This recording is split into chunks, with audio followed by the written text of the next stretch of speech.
अगर आप भिंडी की खेती करके उससे लाखों रुपए कमाना चाहते हैं तो आपको भिंडी की खेती दिसंबर के महीने में करनी चाहिए। दिसंबर के महीने में 1 एकड़ में 20 से 25 हज़ार रुपये लगा करके आप भिंडी की खेती कर सकते हैं और उससे 5 से 6 लाख रुपए कमा सकते हैं। इस वीडियो में आपको दिसंबर में अगेती भिंडी की खेती के बारे में संपूर्ण जानकारी मिलने वाली है, जैसे खेत की तैयारी, हाइब्रिड किस्में, बुआई का सही तरीका, खाद और स्प्रे शेड्यूल, कीट और रोग नियंत्रण। पूरी जानकारी सही विधि से समझने के लिए इस वीडियो को आप पूरा देखिएगा।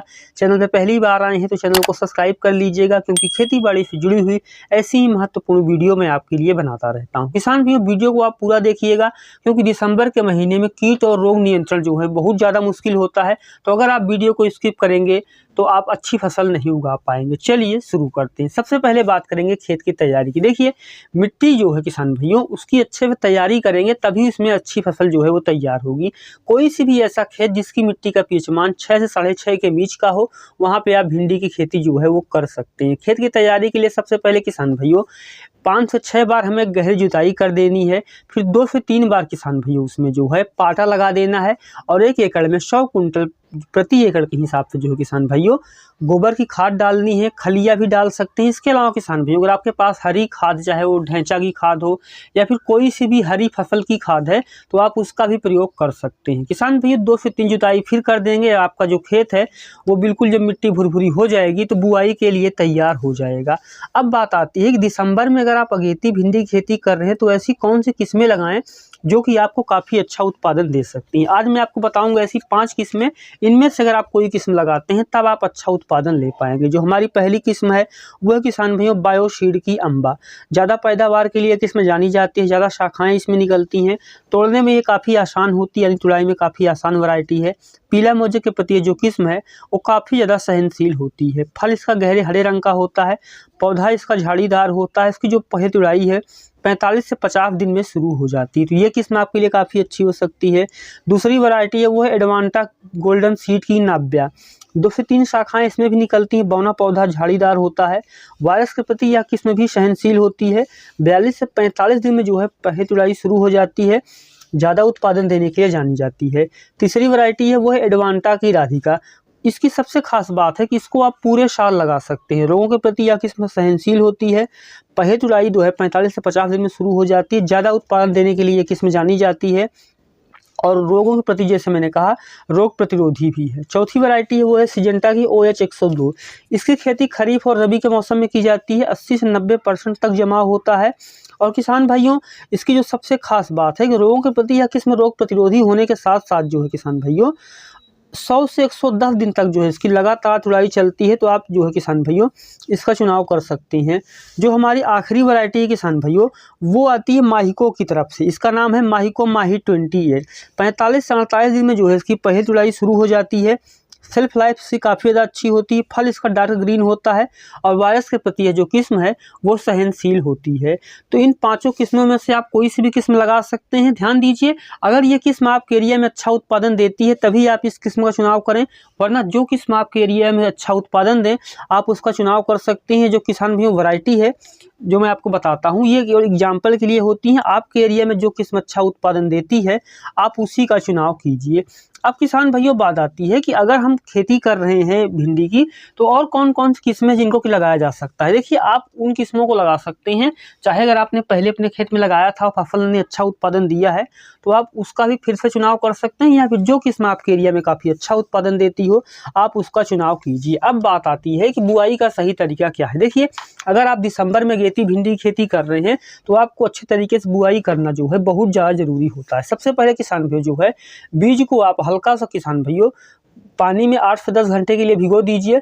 उसके बाद किसान भाइयों जो है आपको उसको उपचारित कर लेना है। बीज को उपचारित कर लेना और 1 एकड़ के लिए आपको लगभग 3 किलो हाइब्रिड और 5 किलो जो है वो, अगर बीज जो है किसान भाइयों आपका नया नहीं है पुराना है तो 5 से 6 किलो, और अगर आपका बीज हाइब्रिड है तब 3 किलो बीज लेना है। 24 घंटे के लिए जो है किसान भाइयों पानी में भिगो सकते हैं। 8 से 10 घंटे के लिए भी काफ़ी होता है, लेकिन बहुत सारे किसान भाई 24 घंटे तक पानी में भिगो देते हैं। बीज अच्छे से अंकुरण उसका जब किसान भाइयों निकलने लगे, ऐसा लगे कि 2 दिन इसका जमाव हो जाएगा, तब उसको आप बो सकते हैं। बहुत सारे किसान भाई दिसंबर में बुआई करते हैं तो पौधे को जो है किसान भाइयों जमाव करके तब बोते हैं, लेकिन वो काफ़ी ज़्यादा महंगा हो जाता है और उसको अगर आप एक एक पौधे को जमाव करके तब लगाएंगे तो काफ़ी ज़्यादा मुश्किल हो जाता है। तो आप जब समझ लें कि 24 घंटे पानी में भिगो दिया है और फफूंद से बचाने के लिए कार्बेंडाजिम से उपचारित कर दिया है, तो सीधा आप इसकी जो है बुआई कर सकते हैं। देखिए यहाँ पे 2 से 3 चीज़ें बहुत ज़्यादा महत्वपूर्ण है। पहली, अगर आपके एरिया में बहुत ज़्यादा सर्दी पड़ रही है तो आप थोड़े दिन बाद करें, या फिर अगर आपका जमाव हो गया है उसके बाद सर्दी काफ़ी तेज़ी से बढ़ गई है तो जो है किसान भाइयों इस स्थिति में आप जो है वो लो टनल का प्रयोग अपने खेत में वो कर सकते हैं। बीज को उपचारित करने के बाद आपका जो खेत है वो बुआई के लिए तैयार है और आपका बीज भी जो है वो तैयार हो गया है। अब बात आती है कि बुआई का सही तरीका क्या होगा। देखिए अगर मैं बात करूं कि अगर आप लाइन से लाइन की दूरी देख रहे हैं तो 45 सेंटीमीटर रख दीजिए, पौधे से पौधे की दूरी 15 से 20 सेंटीमीटर रखिए और बीज को 1 से 2 सेंटीमीटर की गहराई में बुआई कीजिए। ये होता है सही तरीका। और अब बात आती है खाद और स्प्रे शेड्यूल क्या होगा। देखिए अगर आप दिसंबर में अगेती भिंडी की खेती कर रहे हैं तो खाद और स्प्रे जो है वो बहुत ज़्यादा महत्वपूर्ण हो जाता है।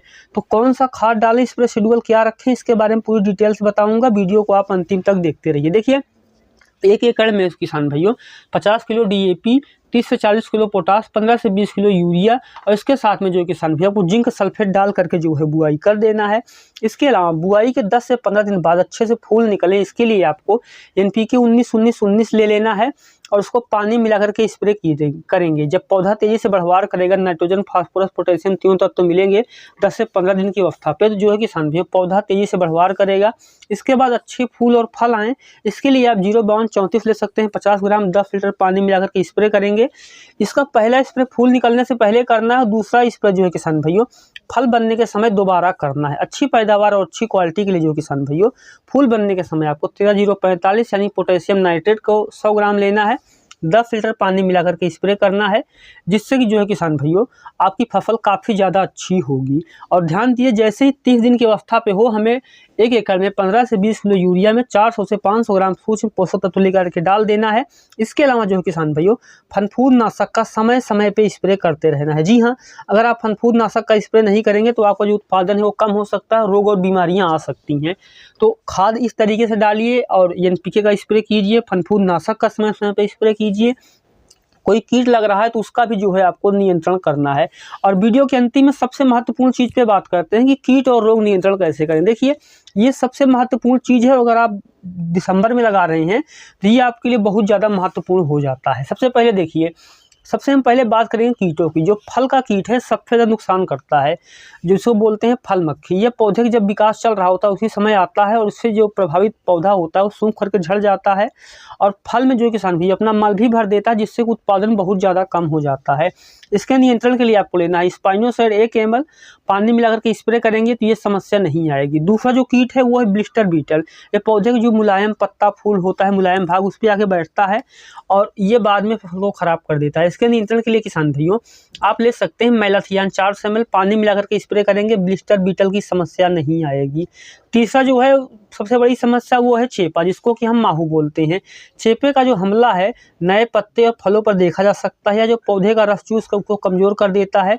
गंभीर हमले की स्थिति में जो पत्ते हैं वो मुड़ जाते हैं और बेढंगे हो जाते हैं, या शहद की बूंद जैसा होता है जो कि फसल को खराब कर सकता है। यानी जब चेपा अटैक करेगा तो उससे जो निकलता है अवशिष्ट पदार्थ वो बिल्कुल शहद जैसा होता है। उसकी पहचान करने के लिए ये काफ़ी होता है। इसके लिए नियंत्रण के लिए आप क्या करें, इसके नियंत्रण के लिए आपको लेना है डाइमेथोएट 300 ml, पानी मिलाकर के स्प्रे करेंगे तो समस्या नहीं आएगी।